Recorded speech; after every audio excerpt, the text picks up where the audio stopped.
সন্তান যখন ফালাম্মা বালাগা সায়া, সন্তান যখন এই উপক্রম হইল যে মা হুসায়া তার বাবার সাথে চলতে পারে, এত নিকটবর্তী যখন হয়ে গেল, আল্লাহ তাআলা ইব্রাহিম আলাইহিস সালামকে স্বপ্নের মাধ্যমে জানায় দিলেন, ইব্রাহিম তোমার প্রিয় বস্তুকে কুরবানি করো।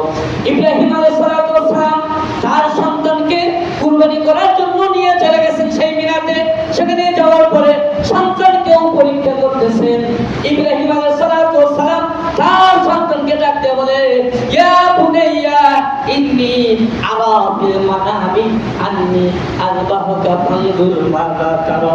হে আমার সন্তান, হে আমার প্রিয় ছেলে, আমি স্বপ্নের মাধ্যমে দেখলাম, আন্নী আযবাহুকা ফানজুর মাযা তারা, আমি স্বপ্নের মাধ্যমে দেখলাম তোমাকে জবাই করতেছি, ফানজুর মাযা তারা, এই ব্যাপারে তোমার মতামত কি? এই ব্যাপারে তুমি কি বলো? সন্তানকে বলতেছে, তুমি স্বপ্নের মাধ্যমে দেখছি তোমাকে জবাই করতেছি, এখন তুমি বলো কি করবে? আপনারা একটু চিন্তা করে দেখেন তো, ইসমাঈল আলাইহিস সালাম যদি বলতেন না জবাই করা যাবে না, ইব্রাহিম আলাইহিস সালামকে জবাই করতেন কিনা বলেন তো? বলেন অবশ্যই করতেন, কারণ নির্দেশনা আল্লাহ। কার নির্দেশ? আল্লাহ। সন্তান রাতে থাকলেও করবেন, না থাকলেও করবেন, নির্দেশ দিয়েছেন কে?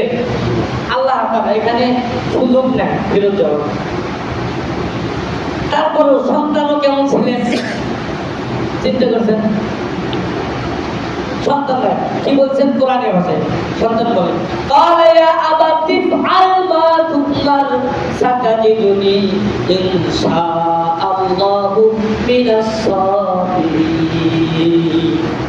সন্তান ডাকতে বলে, ক্বালা, সন্তান বলেন, ইয়া আবাতি ফাআল মা তুমার, হে আমার পিতা, আল্লাহ তাআলা যা আপনাকে আদেশ করেছেন তাই আপনি করুন। সুবহানাল্লাহ বলেন। আল্লাহ যা বলছেন তাই করেন। সাতাজিদুনি ইনশাআল্লাহু মিনাস সাবিরিন, আপনি আমাকে ধৈর্যশীলদের অন্তর্ভুক্ত পাইবেন। সুবহানাল্লাহ। সন্তান কেমন ছিল? সন্তান কি ছিল? কেমন ছিল? সন্তান উচ্চ কি দিলেন? বলে দিলেন, ঠিক আছে আপনি করেন, যে আল্লাহ তাআলা যেটা আদেশ করেছেন সেটাই করেন। পরে একটা আল্লাহ বলছেন, ফালাম্মা আসলামা ওয়াতাল্লাহু লিল জাবিন, যখন উভয়ই একমত হইল, বাবাও রাজি, পিতা সন্তানও রাজি, উভয় যখন একমত হইল, ইব্রাহিম আলাইহিস সালাম নিজের কলিজার টুকরাকে যখন উপর করে শোয়াইলেন, শোয়ানোর পরে এবার চাকু চালাইতেছেন। এর আগে এই সন্তান কিছু পিতাকে ওসিয়ত করছেন, অনেক করুণ কাহিনী, যে বাবা চোখ বাঁধে নেবেন, কাপড়গুলো 128 করে নেবেন, আমার রক্ত যেন না পড়ে। বাবা বাড়ি থেকে আসার সময় যদি বলতেন, মাকে সে সালামটা দিয়ে আসতাম। এরকম অনেক নসিহত করছেন। ইব্রাহিম আলাইহিস সালাম আল্লাহর নাম নিয়ে ছুরি চালাইতেছেন, কিন্তু ছুরি কাটে না। নির্দেশ কার বলেন? আল্লাহ ছুরিকে নির্দেশ করছেন, খবরদার খবরদার, ইসমাইলের গলা কাটা তো দূরের কথা, ইসমাইলের যেন শরীরের একটা পশমও না কাটে। সুবহানাল্লাহ। তো এটা তো আর ইব্রাহিম নবী জানে না, পরবর্তী নাই দেখলো যে কাটে নাই। কিন্তু এই সময় পরীক্ষাটা কেমন পরীক্ষা বলেন যদি? সন্তানকে শুয়াইয়া পিতা হইয়া সন্তানের গলাকে জোরে জোরে শক্তি, সমস্ত শক্তি দিয়ে ছুরি চালানো, এই পরীক্ষাটা সহজ না কঠিন হবে? কত কঠিন!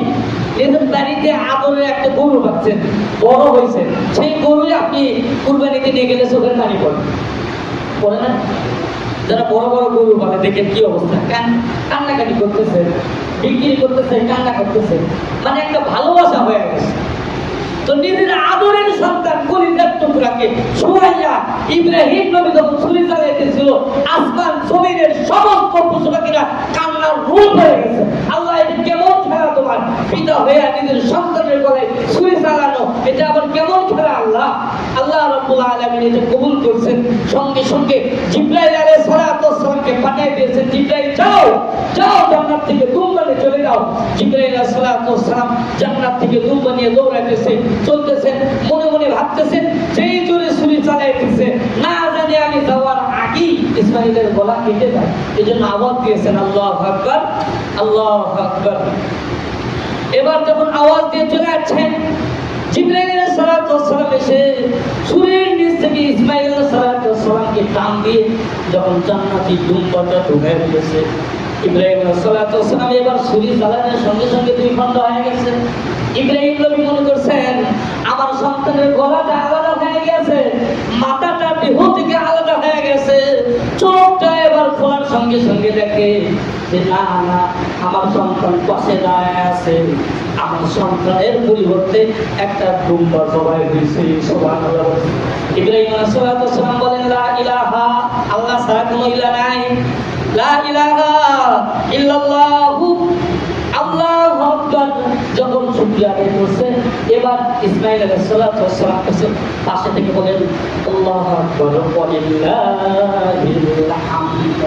তিনজনের সমন্বয় হলো আল্লাহু আকবার, আল্লাহু আকবার, লা ইলাহা ইল্লাল্লাহু, আল্লাহু আকবার, আল্লাহু আকবার, ওয়া লিল্লাহিল হামদ।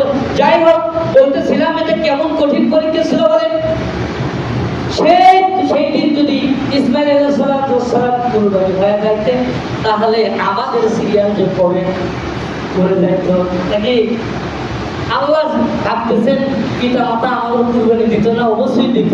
তখন আল্লাহ মানুষের মনটাও পাষাণ করে দিত, বিধান নাকি মনটাও ওইভাবে পাষাণ করে দিত, কোনো সমস্যা নেই, কুরবানি করে দিত। সেই তুলনায় আল্লাহ তাআলা আমাদেরকে পশু জবাই করার কথা বলছে। কি এজন্য যারা কুরবানি কিনছি বা কিনবো, এক নম্বর কাজ কি বলেন, নিয়তকে সহি করে নেবেন। কি করে নেবেন? নিয়তকে পরিশুদ্ধ করে নেবেন, না হলে কিন্তু কুরবানি হবে না। দুই নম্বরে হালাল থেকে কুরবানি করবেন। হালাল টাকা ছাড়া আপনি নিয়ত সহি করেছেন আর কিন্তু টাকাটা হলো হারাম, হবে না। শরীর মোতাবেক কুরবানি করবেন। কুরবানি করার পরে শুধু গোস্ত খাওয়া, খালি গোস্ত খাওয়া, খালি গোস্ত খাওয়ার নিয়ম। কি নিয়ম? শুধু গোস্ত খাওয়ার নিয়ম। আর পুরো কোনো সব করে ঘুরিতে উঠে কি করেন? ওদের নেই আমার কথা, সবাই করে কাপড় দেওয়ার দরকার নেই, পুরোটা ফ্রিজে উঠে এটা করবেন। নাকি আপনার সম্পদের মধ্যে গরিব লোকের ভাগ আছে, গরিব লোকের অংশ আছে তার মধ্যে, তিনটে ভাগ করবেন করে, গরিব লোককে একটা ভাগ দিবেন, আত্মীয় স্বজনে একটা ভাগ দিবেন, আর একটা নিজের জন্য যা ইচ্ছে তাই করবেন।